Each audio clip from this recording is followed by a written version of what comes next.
Topic क्या है? आज का हमारा टॉपिक है रेजिस्टेंस इन पैरेलल और resistance in series. There are two types of resistance. One is resistance in parallel, resistance in parallel जिसे हम क्या कहते हैं RT, resistance in parallel RP से दिखा देते हैं, डिनोट करते हैं। Resistance in parallel RP Hindi में क्या बोलेंगे? प्रतिरोधों का समांतर क्रम, प्रतिरोधों का समांतर क्रम, जो यूपी बोर्ड के बच्चे को उनके लिए हो गया रेजिस्टेंस इन पैरेलल आरपी। अब दूसरा क्या होता है? Resistance in series, resistance in series ना, प्रतिरोधों का श्रेणी क्रम, प्रतिरोधों का श्रेणी क्रम बोलते हैं। इसे किससे दिखाते हैं? रेजिस्टेंस इन सीरीज को आरएस से। इसका हमको क्या सीखना है? इसका कॉम्बिनेशन ऑफ रेजिस्टेंस। टॉपिक क्या है आज का हमारा? Combination of resistance. अब हम जहां रेजिस्टेंस इन पैरेलल रहेगा उसको डायरेक्ट आरपी लिखेंगे, और जहां रेजिस्टेंस इन सीरीज रहेगा वहां डायरेक्ट आरएस लिखेंगे। ओके, देन आज हम क्या सीखने वाले हैं? Combination of resistance, combination of resistance.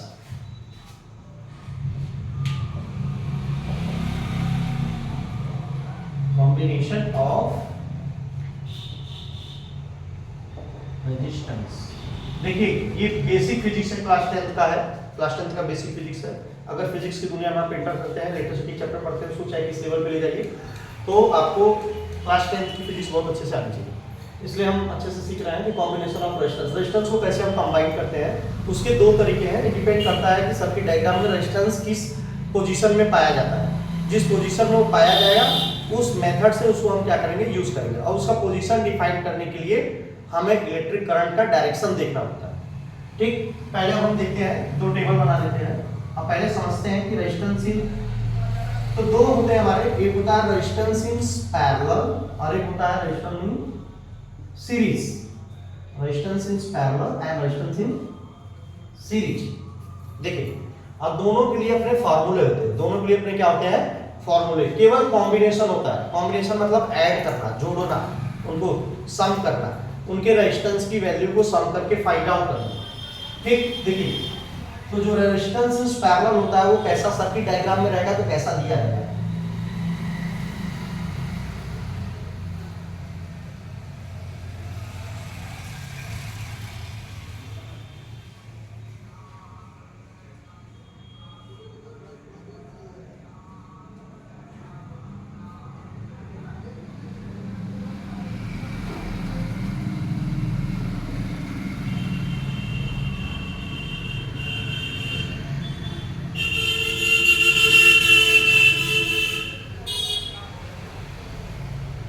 चलिए देखिए, इलेक्ट्रिक करंट हम जानते हैं, हमने क्लास कंप्लीट कर चुके हैं कि इलेक्ट्रिक करंट जो होता है वो हमेशा पॉजिटिव से नेगेटिव की तरफ फ्लो करता है। देखिए ये हम सप्लाई लगा दिए, समथिंग 2 वोल्ट 5 वोल्ट जो भी हो लगा दिए, अपना सप्लाई है, तो पॉजिटिव से इलेक्ट्रिक करंट फ्लो करके जो चार्ज होते हैं वो पॉजिटिव से फ्लो करके नेगेटिव की तरफ जाते हैं। देखिए चार्ज यहाँ से निकला, यहाँ टर्न किया, यहाँ से जाने के बाद यहाँ गया। हम इलेक्ट्रिक कंपोनेंट्स के बारे में पढ़ चुके हैं बेसिक इंट्रोडक्शन क्लास में, इलेक्ट्रिक कंपोनेंट्स क्या होते हैं। तो हमने देखा है कि इस सिंबल को रेजिस्टेंस बोलते हैं, इस सिंबल को बैटरी बोलते हैं, सप्लाई, और ये एरो होता है करंट फ्लो करने का। तो अब इसको वायर बोलते हैं, ये वायर से कनेक्टेड है, सप्लाई वायर से कनेक्टेड है। ये सर्किट, ये हमारे पास एक सर्किट है, और यहाँ से करंट फ्लो करने के बाद जब इस पॉइंट पे पहुँचता है तो करंट दो इक्वल डायरेक्शन में बढ़ जाता है, इधर आओ इधर, अप एंड डाउन। ये वाला करंट इधर चला जाता है और ये वाला करंट इधर आ जाता है, फोकस, ये वाला करंट इधर आ जाता है।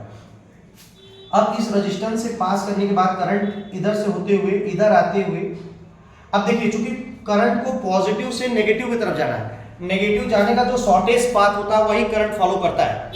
जो चार्ज हमारा है वो जो शॉर्टेस्ट पाथ रहता है वही फॉलो करता है। अब ये जो आ रहा है चार्ज, अब वो सीधे इधर से इधर आएगा तो पॉजिटिव की तरफ आ जाएगा, उल्टा आ जाएगा, इसलिए ये क्या करेगा, यहीं से टर्न हो जाएगा, टर्न होने के बाद ऐसे होते हुए नेगेटिव में आके शंट हो जाएगा। ठीक, अब देखिए ये वाला जो चार्ज था रेजिस्टेंस होते हुए इधर पास किया और ऊपर आके इसमें ऐड हो गया, क्योंकि इसको भी शॉर्टेस्ट पाथ फॉलो कर रहा है, ऊपर जाएगा तो पॉजिटिव की तरफ आ जाएगा, उसको जाना है कहां पे, नेगेटिव में आके शंट होना है, फिर वो इधर से जाके नेगेटिव पाथ फॉलो करके इधर आ जाएगा। ठीक, इससे क्या पता चलता है, देखिए ये भी करंट यहां से आकर यहां ऐड हुआ है, ये भी करंट यहां से आकर यहां ऐड हुआ है। ठीक, ये एक दूसरे के आमने सामने है, ये रेजिस्टेंस सामने सामने है। अगर यहाँ कहीं से लेकर हम सर्किट ब्रेक करेंगे और इसको जब ओपन करेंगे तो एक दूसरे से मैच नहीं करने वाले हैं, हर हाल में आमने सामने ही रहेंगे। जैसे अगर मैं इस बॉक्स को अगर यहाँ पे ड्रॉ करूं आपको समझने के लिए,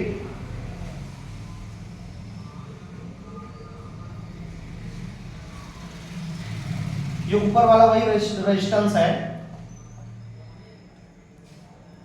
जिसको मैं ड्रॉ करके बना रहा हूं। अगर इसको मैं यहां से ब्रेक कर दूं, इनका कनेक्शन यहां से ब्रेक कर दूं, यहां से ब्रेक कर दूं और ओपन कर दूं, तो भी देखिए एक दूसरे को मैच नहीं करेंगे, ये एक दूसरे के आमने सामने ही रहेंगे, एक लाइन अलाइन नहीं होंगे, ये अलाइन नहीं होंगे। और जब ये अलाइन होंगे तो देखेंगे आप यहाँ कि यहीं से कनेक्शन वायर गया है, आप कनेक्शन वायर को तो तोड़ नहीं सकते हैं, अगर कनेक्शन वायर को तोड़ देंगे तो हमारी सर्किट ही ब्रेक हो जाएगी ना। अगर केवल एक को या तो ऊपर का या तो नीचे का ब्रेक कर सकते हैं, ब्रेक करके जब हम करें उसको सीधा कर देंगे तो ये दोनों मैच करने वाला नहीं है। तो इस और ये आमने सामने तो एक दूसरे के क्या है, पैरेलल है, यहाँ दो रेजिस्टेंस एक दूसरे के पैरेलल रहते हैं तो ऐसा सर्किट डायग्राम बनाया जाता है। ठीक, तो इसके लिए हमारे अलग फार्मूले होते हैं, इसको एक अलग फार्मूले से हम ऐड करते हैं